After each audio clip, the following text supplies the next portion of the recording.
Salman but एक ऐसे कप्तान रहे हैं जिनका माजी टेंटेड है, वो एक फिक्सिंग में इन्वॉल्व रहे थे, वो थे, उनके साथ मोहम्मद आमिर थे। पाकिस्तान के जो सोशल मीडिया सारिफीन हैं उनके प्रेशर पर भी आकर सलमान बट को वापस हटाया गया। क्योंकि पहले तो हमें समझ ही आ रही थी कि वो आके किसी भी शख्स को सिलेक्ट कर सकते हैं, किसी भी शख्स को टीम से निकाल सकते हैं। मतलब कि आप फिर इस तरह कीजिए, पीसीबी को मैं गुजारिश करता हूँ कि आप किसी भी पोस्ट के लिए जब कोई बंदा हायर करते हैं या किसी बंदे को आपने लगाना है ना, आप पहले सोशल मीडिया पे या मीडिया पे एक पैगाम जारी कर दें। अगर अपना फैसला करना है तो उससे पहले 100 दफ़ा सोच लो, लेकिन जब फैसला कर लो तो फिर उसके ऊपर कायम रहो। तो ये अस्सलाम वालेकुम ख़वातीन नौज़ाद, आज के व्लॉग के साथ आपको खुशामदीद कहते हैं। मैं हूं हसन लियाकत। आज बात करेंगे सलमान बट के हवाले से। सलमान बट को एक दिन तकर्री उनकी की गई, दूसरे दिन उनको हटा दिया गया, और मेरा ख्याल है कि उनको तो जब हटाया गया तब कॉन्फिडेंस में लिया गया, जब उनको लगाया गया था तो तब कॉन्फिडेंस में नहीं लिया गया।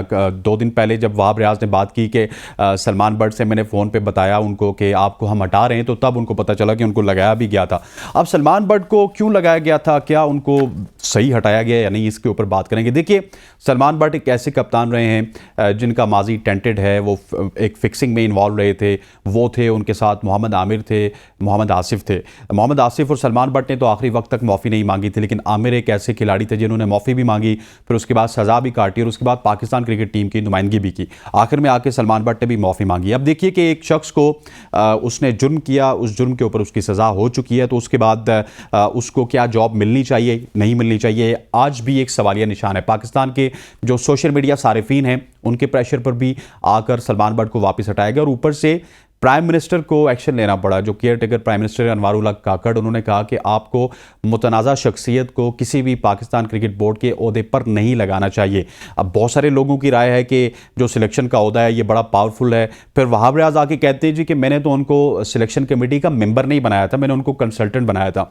तो वहाब भाई, अगर आपने उनको कंसल्टेंट बनाया था तो उनकी कैपेसिटी क्या थी, क्या सिर्फ वो कंसल्ट कर सकते थे? क्योंकि पहले तो हमें समझ ही आ रही थी कि वो आके किसी भी शख्स को सिलेक्ट कर सकते हैं, किसी भी शख्स को टीम से निकाल सकते हैं। अगर सिर्फ उन्होंने कंसल्टेंसी करनी थी तो क्या उनको कैरी ऑन किया जा सकता था या नहीं किया जा सकता? तो दूसरा, अगर दूसरे एंड पे देखिए, जो दूसरा पॉइंट ऑफ व्यू बन रहा है वो ये बन रहा है कि सलमान बट क्योंकि सज़ा अपनी ख़त्म कर चुके हैं, वो सज़ा याफ्ता भी रहे, लिस्ट ए और फर्स्ट क्लास, उसके बाद क्रिकेट भी खेली, फिर लाहौर कलंदर्स की जानिब से PSL भी खेल चुके। ठीक है, पाकिस्तान की जानिब उनका कदम वापस नहीं आ सका, पाकिस्तान क्रिकेट टीम की वापस नुमाइंदगी उनको नहीं मिल सकी, लेकिन PSL भी खेल चुके। अब पिछले 1.5-2 साल से सलमान बट कॉमेंट्री कर रहे हैं और बहुत सारे लोग ये कह रहे हैं कि सलमान बट को वापस मौका मिलना चाहिए, और मैं भी समझता हूँ कि अगर वो सज़ा काट चुके हैं तो उनको वापस लाना चाहिए। क्योंकि हमें सोशल मीडिया के प्रेशर पे आके, हमें किसी मीडिया हाउस के प्रेशर पे आके या फिर प्राइम मिनिस्टर के प्रेशर पे आके इस तरह की तकर्री को पहले तो करना ही नहीं चाहिए। अगर कर दी थी तो आप उनको जस्टिफाई करते।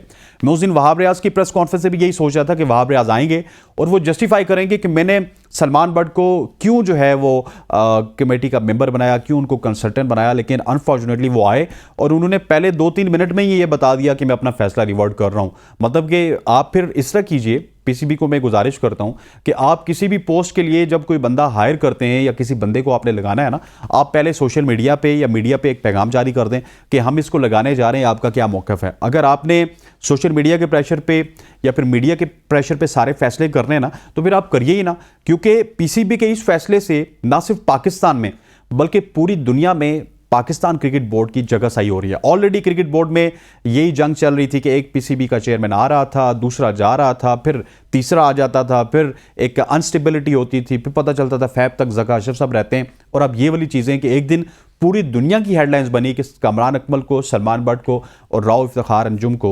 सिलेक्टर के तौर पर लगा दिया गया है, कंसल्टेंट के तौर पर लगा दिया गया है। और फिर दूसरे दिन ही 8:30 बजे प्रेस कॉन्फ्रेंस करना पड़ी, और उस प्रेस कॉन्फ्रेंस में वहाब रियाज ने कहा कि ना मुझे प्राइम मिनिस्टर का प्रेशर, प्राइम मिनिस्टर की तो उस वक्त बात ही नहीं हुई, ना मुझे ज़का अशरफ साहब का प्रेशर है, ना मुझे हफीज़ साहब का प्रेशर है, किसी चीज़ का प्रेशर नहीं है। सिर्फ मैंने इस वजह से ये फैसला वापस लिया है कि मेरे और सलमान बट के ताल्लुकात बहुत अच्छे हैं, और आप लोगों ने यही कहना है जी कि मैंने नेपोटिज्म की है और अपने ताल्लुकात को इस्तेमाल किया। तो अगर आपने ये फैसला कर लिया था तो उससे पहले आपको पता नहीं था कि आप और वो करीबी दोस्त हैं, आप और उनका क्रिकेटिंग कैरियर मिलता जुलता है, आप और वो एक ही जगह से खेलते हैं, लाहौर की जानिब से खेलते हैं, फिर एक दूसरे के घर आना जाना है, फिर आपकी दोस्ती हैं।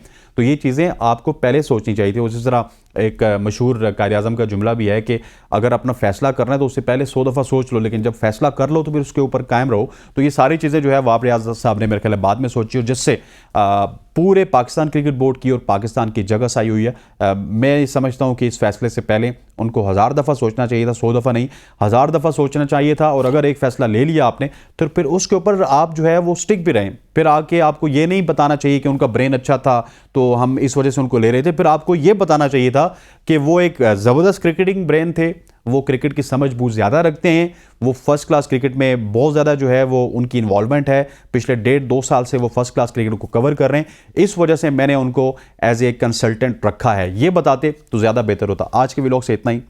अल्लाह हाफिज़।